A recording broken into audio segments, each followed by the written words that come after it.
বৈষম্যবিরোধী ছাত্র আন্দোলন ছাড়ার ঘোষণা দিয়েছেন সংগঠনটির মুখপাত্র উমামা ফাতেমা। শুক্রবার দিবাগত রাতে দেওয়া এক ফেসবুক পোস্টে সংগঠনটির নানা অনিয়ম তুলে ধরেন তিনি। অভিযোগ তোলেন জাতীয় নাগরিক পার্টি এনসিপির বিরুদ্ধেও।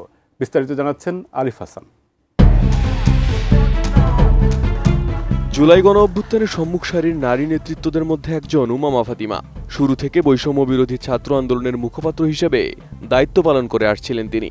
তবে শুক্রবার হঠাৎ এক ফেসবুক পোস্টে আনুষ্ঠানিকভাবে সরে দাঁড়ানোর ঘোষণা দিয়েছেন।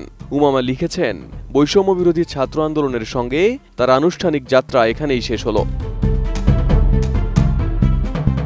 উমামা জানান, সংগঠনের কেন্দ্রীয় কাউন্সিল গঠনের পর থেকেই প্ল্যাটফর্মটি দখল ও দলীয় নিয়ন্ত্রণের চাপে কার্যত অকার্যকর হয়ে পড়েছে। বিশেষ করে এনসিপি গঠনের পর দলটির স্বার্থ রক্ষায় বৈষম্য বিরোধী ব্যানারকে ব্যবহার করা হচ্ছিল বলে অভিযোগ করেন তিনি।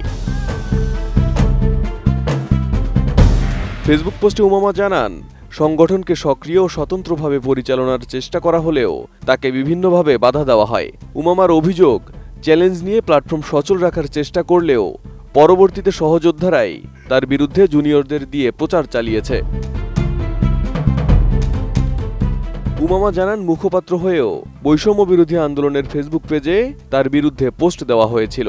এমনকি ওই পেজ থেকে তাকে নির্বিচারে আক্রমণের শিকার হতে হয়েছে, অথচ তার কোনো নিয়ন্ত্রণ ছিল না। নিজের ওপর চলতে থাকা স্মিয়ার ক্যাম্পেইন এবং সাইলেন্ট ট্রিটমেন্ট সম্পর্কে উমামা বলেন, দিনের পর দিন এমন কোনো নোংরামি নেই যা তার সাথে করা হয়নি।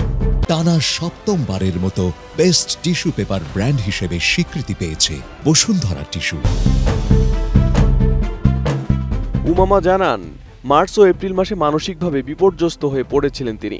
কাউন্সিলে ভোট দেওয়া নিয়েও দ্বিধায় ছিলেন তিনি। শেষ মুহূর্তে প্ল্যাটফর্মে ভালো কিছু হোক এই আশায় ভোটও দিয়েছিলেন, কিন্তু কাউন্সিলে ভোটের ফলাফল দেখে হতাশ হন। যেখানে একটি পদে এমন একজন নির্বাচিত হন যিনি নির্বাচনে প্রার্থীই ছিলেন না বলে উল্লেখ করেন উমামা। নির্বাচনের ফলাফলে স্বেচ্ছাচারিতা ও ভাই ব্রাদার পলিটিক্সের অভিযোগ তোলেন তিনি এবং এই প্ল্যাটফর্মে কোনো পরিবর্তন আসবে না বলেও মন্তব্য করেন উমামা। পোস্টের এক পর্যায়ে উমামা লেখেন, আমি অভ্যুত্থানের স্বপ্নকে রক্ষার জন্যই এই প্ল্যাটফর্মে গিয়েছিলাম, কিন্তু প্ল্যাটফর্ম ব্যবহৃত হয়েছে কিছু সুবিধাবাদীর হাতে। তারা এই অভ্যুত্থানকে বাজার দরে কেনাবেচা করেছে। আমি কখনো তাদের ক্ষমা করব না।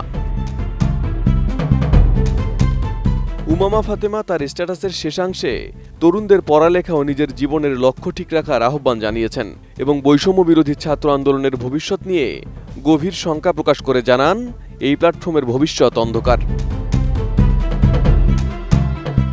Arif Hasan, ATN news.